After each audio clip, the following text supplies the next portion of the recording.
Hello everyone! Starting from today, we would like to take you to a special world of science. I'm your host, An.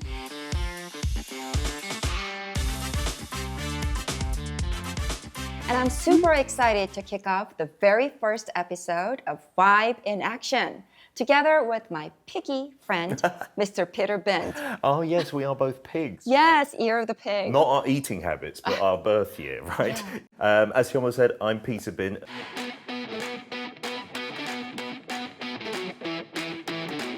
And I'm going to be joining the show to make complex and sciencey things a little more fun and engaging. We have one more pig in the room, Professor Kim, also you're the pig. Yes. Hi everyone, I'm Joo-Young Kim.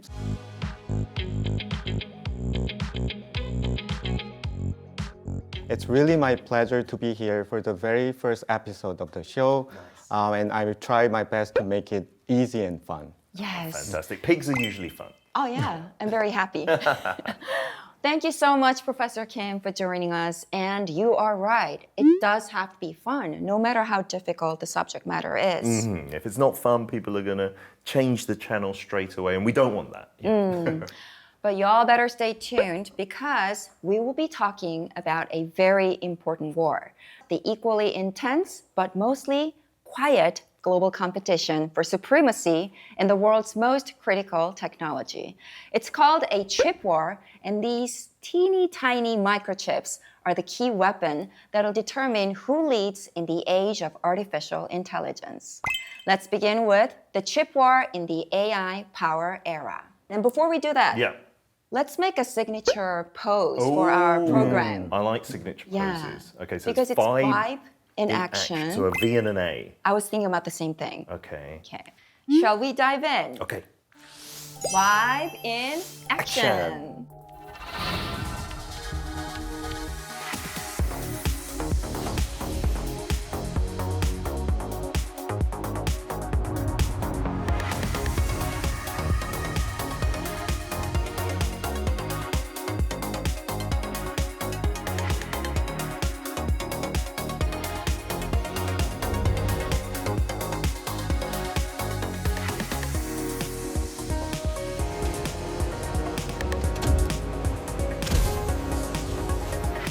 The chip rush is bigger than any gold rush that has ever existed.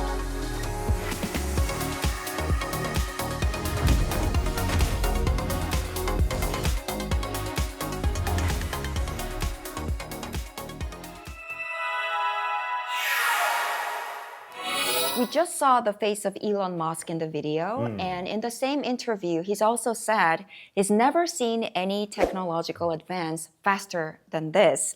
And indeed, the AI market is drawing an exponential growth curve. Yeah, so from like generative AI, those chatbots that we all use, to like autonomous driving, manufacturing, even defense, it seems like these days you can't get away from high-performance AI and semiconductors. They're everywhere. Yes, and God, I wish I'd known this earlier, because I would have made a fortune. But when we think of semiconductors, we picture maybe those CPUs, maybe chips inside of computers, things like that. What exactly makes AI chips different from those? Yeah, simply put, CPU is a high-performance processor that handles the data one by one, but at very high speed. On the other hand, the AI accelerator, or GPUs, have lots of small processing cores so that they can actually work in parallel. So for data-intensive workloads, because they have a lot of small cores working together, it can actually make much faster than CPU. So then you could compare it to maybe a CPU as one professor who can do like really complex problems by themselves, and then maybe the GPUs, there's lots of little students, maybe thousands of students working in tandem. That's right. Oh, really? Yeah. Okay. That's a good way to put it. So the keyword to the CPU is serial, sequential, That's right, yeah. one-by-one execution, and the keyword to GPU is parallel, simultaneous execution. That's right. Am I right? Exactly. And is it because of the number of cores inside the chip that's making such difference? Yeah, usually CPUs has like tens of cores, but GPUs has like thousands of cores inside. Oh, wow. of them. Yeah. Amazing. There's a huge difference. Right. And what's more amazing is the speed at which the processed data is becoming faster and faster, right? Yep. But it's hard to fathom just how big the difference is. So modern AI models, they are huge. They have like billions of parameters, even trillions of parameters. Wow. If you run this with CPU, it will fetch your data one by one and process it and store the data back to the memory and repeat this billions of times. Wow. Right? It should be very slow, and it's like doing a massive job step by step. But if you do this with GPU, they can fetch a bulk of data at once and do it in parallel, and then store back to the memory so that they can reduce the number of iterations so that they can achieve much higher speed for bulk of data. But it was okay just with the CPU so far. Until CPU now. doesn't sound that bad, Yeah, right? that's true. Actually, I can give you another example. When you actually do the ChatGPT stuff, if Yeah. you do it GPU, you can get very fast response Yeah. and real-time thing. It's like a 30 tokens per second. You feel like it's very fast and smooth. But if you do it CPU, you can only get 1 token per few seconds. So it's really slow like this, so it's not usable. Yeah, and in Korea, we especially like quickly, bali. That's not That's going to true, fly. It is basically impossible to use CPU as an agent AI. That's true. Yeah. The chip race is increasingly intensifying, and it was the most evident and visible in Las Vegas earlier this year at the world's biggest tech show, as companies were battling for AI dominance. Yeah, and Nvidia in its keynote speech recently got a lot of attention too for their next generation AI chips, which are going to be released in the second half of this year. Shall we take a look?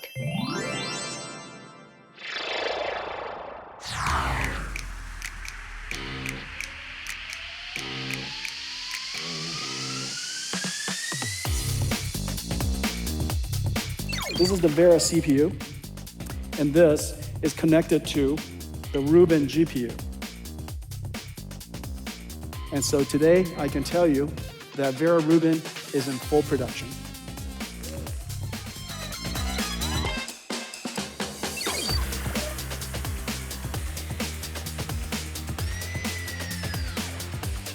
And I'm happy to say Helios is exactly on track to launch later this year. We expect it will set the new benchmark for AI performance.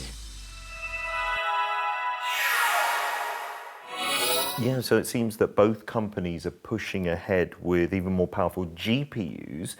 But when you've played a lot of games, like me, and I still play a lot actually with my son, I'm playing Fortnite these days, and the graphics are really important. So I pay attention to GPU, because back in the day, that used to mean graphics cards, Yeah, right? yeah. And Right. Nvidia was famous for computer gaming, not anything else.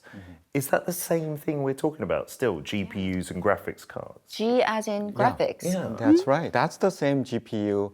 GPU originally stands for Graphics Processing Unit, and it is specifically designed for rendering of the 3D games, meaning drawing all the small pixels on the screen. But around 2007, people actually start to wonder if we can use these little 1,000 cores for different purpose rather than only for rendering. That's the actually start of the CUDA programming language. CUDA. Yeah, CUDA is a software programming language that enables GPU to use for other general purpose applications. Otherwise, it's just for graphics. Yeah, just for graphics. So after that, the community grew steadily. Yeah. It actually met the killer application in the early 2010s, which is deep learning and AI. Wow. Since then, as we all know, the GPU became the standard platform of the AI computing. Well, I'm not a fan of games, but I do know that the gamers spend some hefty money on upgrading CPUs and GPUs or graphic cards. Absolutely. So that's already quite an expense. But if it's an AI GPU, it must Yeah. be much more expensive than just gaming GPUs. That's true. How much do they usually cost? So the server-grade GPU called Blackwell, that's the latest version now From NVIDIA. from Nvidia, Yeah. and it costs about $40,000. It's almost like buying a amazing. car. Right. So it's a Is it little. convertible? No, it's not convertible at all. It's a small computing card, a little bit bigger than our hand.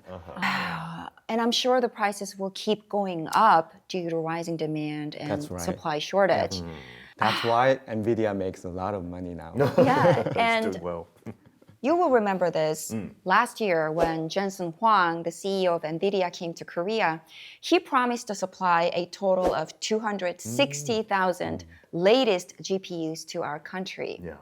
I didn't get a real sense of how enormous of a scale of the promise that was back then. Right. The scale is so significant, so it can actually shift the global GPU landscape by country. Wow. Really? So let me ask you a question, Peter. Yeah. So what would Korea rank globally in terms of the GPU number? Oh, I saw this on the news. Please let me get this right. I think it was going to be said if it gets those 260,000, it would jump up to third in the global rankings. That's correct. 그러지 않아도 비공개 미팅에서 젠슨 황 대표님이 그런 말씀을 하셨어요. 미국에 2천만 장 정도가 있다라고 얘기를 했고요. 미국이 가장 많죠. 중국이 있고 그리고 나서 26만 장이 원래 들어와 있는 게 한 4만 장 정도 됩니다. 그럼 30만 장 정도 되겠죠. 다. 전 세계 3등이다라고 합니다. So does anyone actually really count the number of GPUs possessed by a country? Like who tracks the record? Yeah, of course. I think someone do that. There must be some body there. An instant catapult to number 3 in the world in terms of GPU scale. That's insane. Yeah. No wonder Nvidia has got the nickname Kingvidia. Oh, is that what they call it as well? Okay. But those 260,000 GPUs, they're coming to Korea, but who's buying them? The government, or are they going to Samsung and Hyundai? Because they shared the fried chicken. That's like my favorite chain, by the way. And now I can't get it. It's always sold out. But those three people, does that mean those companies are getting them? And he's not giving it for free. The Yeah, government it's has not to for make free. payment. That's true. Okay. Yeah. I think the government is planning to buy about like 50,000 units. And the other domestic big companies such as Samsung, SK, Hyundai and Naver, they will buy the rest of it. I actually heard the government has already received the first batch of NVIDIA chips. So the deployment is well underway and we are climbing up the ranks to become the number 3 in terms of GPU scale. But what we need to be reminded of is that the gap between the first and the second, the US and China, is pretty staggering, isn't it? It must be, right? I can imagine the US with Nvidia base there has a lot. And even though China had like restrictions, I heard, in place, they've still got many GPUs, right? But how was Nvidia able to be so far ahead? It doesn't seem like they have any meaningful rivals. I don't think I'm the best person to give an answer to that. Can you call Jensen? But I think it all comes down to strong products and real competitive edge. Yeah. They say when it comes to GPUs, it's really, really easy to say which product is performing well and which product is not. Okay. They can almost immediately tell. So at the end of the day, NVIDIA has been so far the favorite pick of the users worldwide. Right. Yeah, so the GPU are the most popular accelerators so far, but because they have the very good products. But that's not the whole story, it's a part of story. And another big reason for that is the software ecosystem that I just mentioned. You remember the CUDA programming language? So CUDA is not just a language, but it's a system, software system. Yeah, that's the software system, and I would say that that's the software ecosystem. So they can actually program GPU for many other applications, including AI. And the people there build the libraries and tools and the workflows inside of it. So at some Clever. sense, the people got locked into that ecosystem, and that's why the GPU is super popular and dominant in this domain. They can't go anywhere else. That's true. They don't Because want to they're relearn. locked and trapped. Right? Yeah, if you've learned something, you don't want to learn again, right? Just stick with Switching CUDA. to different phone is even very No difficult. way. That's true. So what they did is they not only provided us with the main ingredient, which is best quality, like rice and vegetables. But they also created a restaurant with all the cooking equipment That's a and good tools. analogy, yeah. And that CUDA restaurant environment is so convenient and is now become a de facto standard for parallel computing and AI research. Yeah. Wow. But What we a actually- brilliant move. That's right. We actually see some different trend these days, though. As the AI moves from the training to the inference and services, there are some new trends of using open source of frameworks such as VLLM, and people are not doing the CUDA level, low level programming. They are actually moving into upper level framework for the LLM services. Who made it? The other platform? The VLM is actually open source framework started by Berkeley University. Oh, so it's open to everyone who wants Yeah, to open use it. for everyone, for every application. So my question is, how long will it continue this way for Nvidia? Will it be able to stay on top of the market forever? Not forever, nothing's forever, right?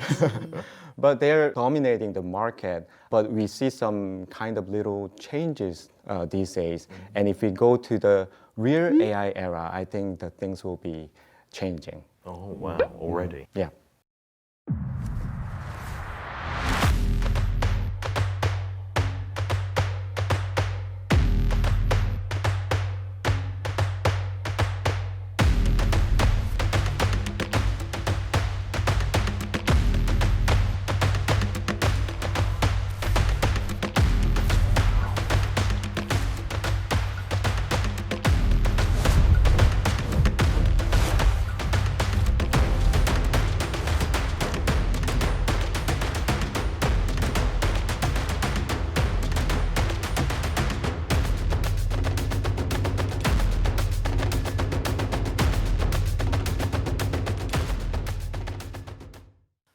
New types of processors that are shaping the future of AI. Wow, the rise of NPU and LPU.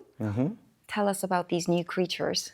AI model computation consists of two types: training, which builds the model itself, and inference, which actually uses the model for AI services. So all these generative AI applications, such as ChatGPT, are inference. And GPUs are really good at training, but they're often inefficient for real inference services because it needs a real-time response and low cost for the inference services. And that's where NPUs and LPUs come into play. They're designed for AI inference, making it faster, cheaper, and more power efficient. Oh, but to be honest, I'm a little confused what you mean by inference, I was going to ask the same question too. Like I've definitely heard the word. I've maybe even used it without really knowing what it means. So NPUs and inference, how does that match up? Well, let me guess. What I can think of is your smartphones when they like automatically enhance the images when it's too blurry or out of focus, or like those autonomous driving cars when they make decisions like humans and when they like recognize the stop signs and avoid obstacles on the road. Are these what you call inference? Yeah, that is inference. As I explained before, everything else you use, all the generative AI applications, agentic AI applications, those are all inference. Training is the computation that makes the model itself. And inference, you use the already made model for your own application. So when you make inferences, you do that based on what you've already learned That's right. from the learning phase. That's So right. that's what we're doing as humans, maybe. We've learned the language before, and now using it as inference? I don't know if that's That's right. an act. So the model making is the you already made the model and actually throw that model into the real environment. Okay. And they actually recognize something in the wild environment. That's kind of inference. So for consumers, what we're using is mostly inference, because Everything we're not building is- models. Yeah. All the users, they're mostly doing inference. Okay. And all the developers and AI model makers, they are doing training. side. So the inference happens a lot more closer to the end users. That's right. Wow. But then you mentioned LPUs as well. So is that something completely separate from NPU and GPU, or is it a type of NPU? Yeah, it's a type of NPU. LPU? Yeah, LPU stands for language or LLM processing unit. NPU and LPU both are focused on AI inference, but since the LLM, large language model, becomes the mainstream of the AI, so the LPU only focuses on the LLM inference so that they can maximize the speed and minimize the cost. And both NPU and LPU belong to GPU? Oh, no, it's not like the GPUs are kind of existing one. It was born with the 3D graphics rendering and it became the AI platform. And GPU can actually do the training and the inference, but they are really good for training. That's when the NPU comes out because the GPU is inefficient on the inference side. That's where the NPU emerged there. And again, among the AI inference, people use the LLM a lot. So that's where the LPU Was born as well. Everything's so clear now. Yeah. Maybe we should call NPU and LPU SPU. Put them in together. Yeah, You like can specialized actually- processing unit. That's right, yeah. Oh, is there a word like that? No, I just made it up. No, there's no It's going to SPU. catch on, I'm sure. Yeah, you need to categorize things to understand things better. Yes. Right. Wow. But you can actually think of the NPU and LPU are alternative to the GPU because GPU is so big. to Got the- it, got it. The evolution is happening at an overwhelmingly fast rate with so many different alternatives emerging on the horizon. But what I would like to find out is how exactly are those K semiconductors diversifying in this space? Shall we head out to the field and take a look? Okay. Are you guys ready? Yes. Yep. All three of us together. Vibe in action. Amid global tech giants backed by massive capital, Korean startups are showing remarkable strength. By focusing on NPUs, AI chips specialized for specific tasks. Their technology is so strong that even global tech giants have taken notice. Furiosa AI, which drew major attention after turning down an acquisition offer from Meta, has secured its first batch of second-generation chips for mass production this year. Rebellions, which reached unicorn status last year with a valuation of around $1.5 billion, has secured customers for its second-generation chips, leveraging outstanding performance per watt. The government is also backing this momentum. The Ministry of Science and ICT and the Financial Services Commission say they will invest $38 billion in the AI sector over the next 5 years, aiming to foster a Nvidia. Meanwhile, some players are scaling up by focusing on accelerators specialized for large language model inference. HyperXL, for instance, is developing semiconductors optimized to speed up generative AI responses, challenging Nvidia's dominance. AI 워크로드의 대부분은 지금 엔비디아라는 기업이 만드는 GPU에 돌아가고 있습니다. 전력이 어마어마합니다. 그 렉에서 한 200kW 정도 전력을 소모를 하고 있습니다. 거의 빌딩 하나에서 다 쓰는 어마어마한 전력이고요. 그래서 이거를 해결하기 위해서는 가속기부터 아예 새로운 타입의 반도체가 필요하다고 저희는 생각을 했고요. 이를 위해서 LLM 추론에 굉장히 특화된 LPU라는 새로운 타입의 반도체를 개발을 하게 되었습니다. HyperXL's newly unveiled LPU chip, Bertha, takes a bold approach, rethinking chip architecture from the ground up to improve cost and power efficiency. Instead of HBM, known for high-speed data processing, it uses LPDDR, a lower power, slower DRAM, placed right next to the AI processor. It also eliminates SRAM, a limited capacity buffer, to minimize data bottlenecks. 저희는 그 중간에 있는 메모리 과정을 없애고 외부 메모리에서 바로 연산기로 데이터를 넣어주게 되어 있어요. 그 과정을 통해서 이제 똑같은 이 속도로 데이터를 가져온다고 했을 때 저희가 훨씬 더 많은 더 빠른 서비스를 그렇게 할 수 있게 구조가 되어 있습니다. GPU랑 비슷한 성능을 내면서도 반도체 가격을 GPU의 한 10분의 1 정도, 그리고 전력은 3분의 1 정도로 줄임으로써 최종 서비스 비용을 한 5분의 1 정도로 줄이는 것을 목표로 하고 있습니다. Going further, to counter Nvidia's strategy of bundling chips with software, it's also pursuing a full-stack approach, developing languages and software optimized for LPUs. 지금 현재 LLM 알고리즘들은 트랜스포머라고 하는 단일한 알고리즘으로 되어 있어요. 소프트웨어 생태계 자체가 오픈소스 기반으로 다 되어 있어요. 그래서 저희가 그 오픈소스 생태계에 잘 들어가서 그 오픈소스를 잘 지원하기만 하면은 쿠다로 인한 불편함은 전혀 없는 거예요. Given the high technical barriers and capital intensity of AI semiconductors, they say sustained collaboration between startups and the public and private sectors will be key to survival. Beyond a memory powerhouse toward a design powerhouse, Korea's fabless companies now stand on the front lines of the chip war, a battle that will shape the future of humanity.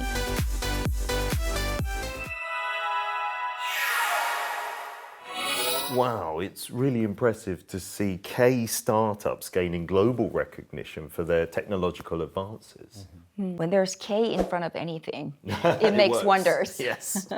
I'm really looking forward to seeing the future of these incredible newcomers. As you know, Korea is already, without a doubt, a global powerhouse in memory semiconductors. So do you think it'll soon reshape the landscape in AI semiconductors as well? Yeah, that's a good question. The AI demand grows at incredible pace. So the chip market behind it also grows rapidly. Luckily, we have a good promising AI chip companies in Korea, and they're actually getting ready for their first product launch. And you know, the AI chip market is super large. It's expecting to be $300 billion by 2030. For your question, to be honest, I really think that if we can take only 2 to 3% out of the global market, that would be really meaningful.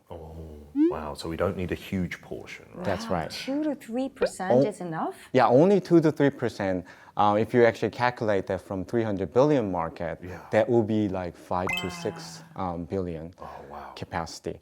So Please work harder. since we're almost nothing at this point, so if you only take 2 to 3%, that will be a meaningful full step in this domain. Yeah, fingers crossed. I truly hope the day comes soon when AI chips designed in Korea can truly demonstrate technological sovereignty. On that note, I think it's about time for us to wrap things up. Oh, please, because my brain is a little overloaded with the NPU, LPUs. I've never heard of those. But now they're sorted out. Okay, but that's enough for today, right? Yeah, my Right. biological CPU is overheated too. It needs to cool down a bit. Fantastic, all right. Actually, I have one thing to say. Okay. You know, the timing is actually great for us because all the other countries are struggling with the energy constraint, and we can actually give the more energy efficient solution with NPUs and LPUs. So yeah. What a hopeful note to be ending things with. I like it, okay. Wow. Why don't we call it a day for today? Okay. Thank you so much for watching. All together, Vibe in action.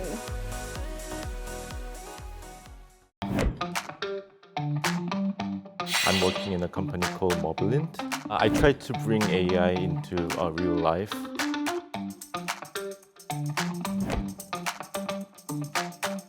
I'm here to learn.